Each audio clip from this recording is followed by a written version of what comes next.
Hey everybody, I just wanted to take a minute. I've been asked several times, in some of the comments and just through people I've met, uh, to see some of the bows, my favorite bows. And it kind of goes without saying, my favorite bows are hill style longbows. I love the way they feel, love the way they shoot.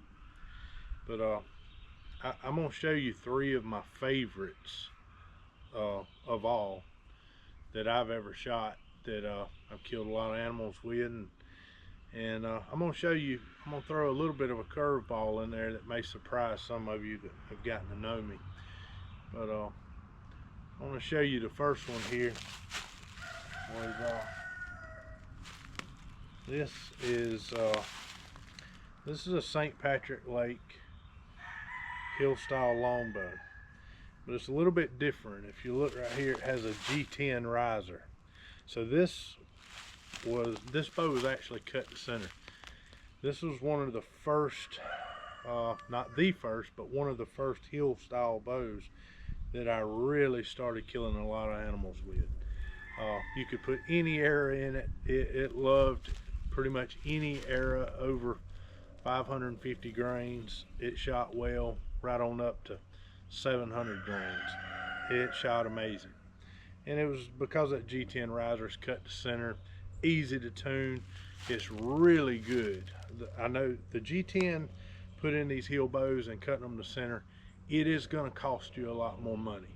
The bowyers and the work they have to put into it, it costs more money. The G10, it's got a little bit pricey. This is a all Pacific U bow. It's Pacific U in the limbs, and it is a fine shooting bow. And I just got away from the cut to center because I wanted to go more toward a traditional, way of doing things. But I killed a lot of animals with this bow. Loved this bow. This is actually called a St. Patrick Lake Yukon. Don't think that he makes a Yukon version anymore. I think he may call it something else now, but if you look right here, it is called a Yukon right there. And this one is 68 inches. You know me, I love a 68 inch longbow. It's 46 at 28 inches. It was an absolute killer. And I draw a 29 and a half inch draw length, so I was doing a little bit more than 46 pounds, probably 47 and a half, something like that. Absolute great bow. And I will tell you, if you're just now getting into hill style longbows, absolutely look at a G10 riser. They'll cut that bow, it enables the bowyer to be able to cut that bow to center, which makes tuning arrows easier, and it's more conducive to a new shooter coming from, whether you're coming from recurve or compound, and you want to take up hill style archery. It will help you. It's a lot easier to tune arrows and learn the process of tuning arrows for a hill bow. You get used to those heavier weight bows. But that's my Yukon stick. And I'm gonna jump a little bit ahead on this one. This one is this is a bow that my wife had built for me. This is a St. Patrick Lake Mushin stick. It is if you look at it, it is a back set bow. The limbs actually are curved and not a straight in bow. But it is a 66 inch bow. If you'll watch some of my ground hunting videos, which you'll see a lot of, hopefully, I shoot this bow from the ground. I've had a lot more success shooting this little bow from the ground. It's 66 inches, 43 pounds at 28. I shoot 29 and a half, so I'm a little better than that, probably 44, 45 pounds. But it is black and white ebony on the belly, Pacific yew in the limbs, stacked bamboo Pacific yew stacked in the limbs. And this material here was the camo that my daddy wore years ago. So I had Eric, Mr. Eric, when he built this bow, he put that material under the glass. And it is a beautiful bow.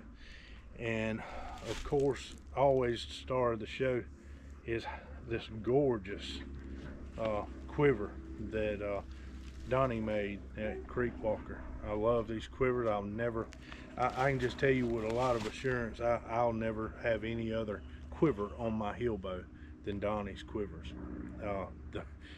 And even though they're the best quiver I've ever put on there, the first time I talked to Donnie on the phone and then I met him, I said, I'll support that guy till the day I die. He is a good man, easy to talk to, and he likes to talk, and I like to talk, so we get along good. This bow, something a little different about this bow, it has a smaller handle. I'm not crazy about the smaller handle, I'll say that, because I got oven mitts for hands, but I shoot it really good, and it is a dished grip.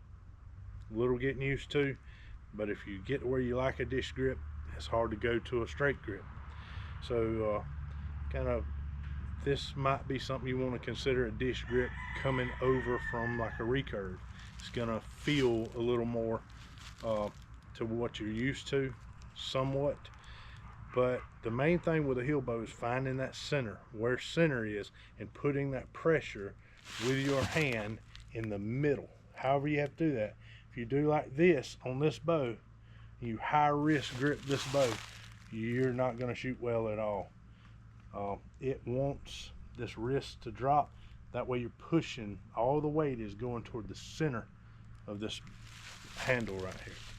But that is the Mushin stick. Good looking bow, even better shooting bow. Creek Walker quiver, awesome combination. And I've killed a lot of deer with that bow right there. Next one I'm going to show you is the curveball I told you.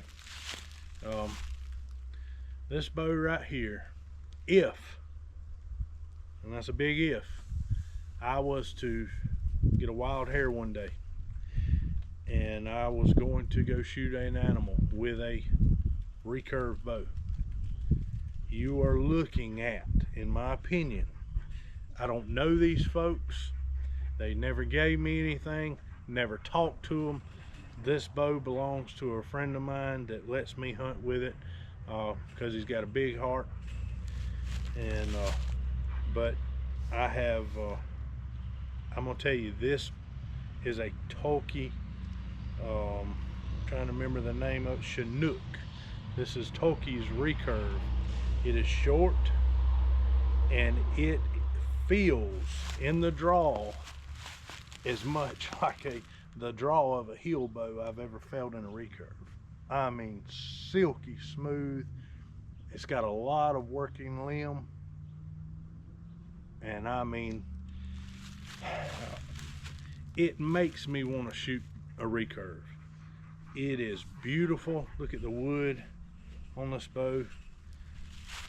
The grip is an amazing feeling grip, fits your hand good. Like I said, folks, this bow here is 40, I believe it says 44 pounds at 28, or no, 25, nope, 28 inches. I can't read. It is 44 at 28, and it is,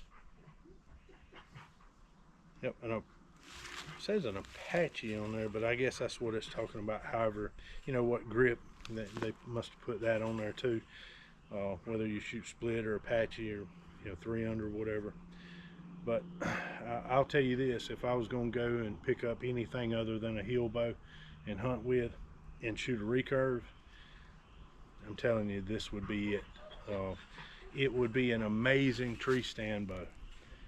To be in a tree stand and be able to draw on an animal right up under you, hit anchor, hold, be comfortable in your sight picture, and drop the string and take him home with you.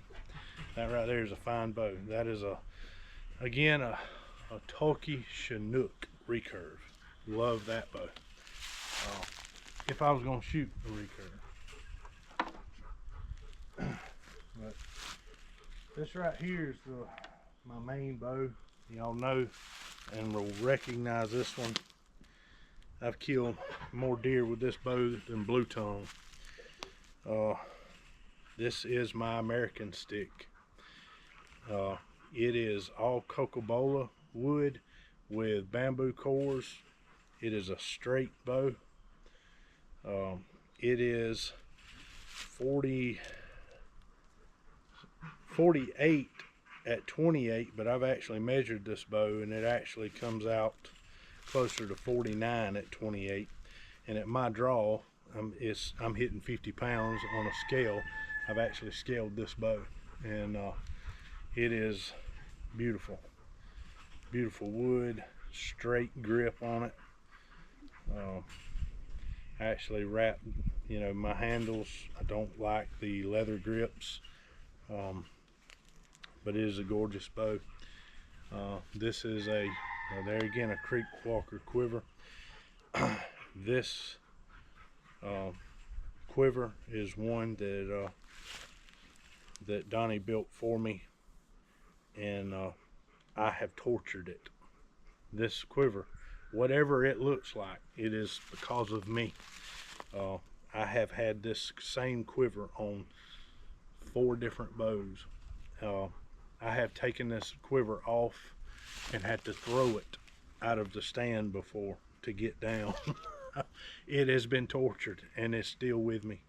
See how much I walk through the woods. I think that's part of a palmetto bush stuck in the limb, or stuck right there.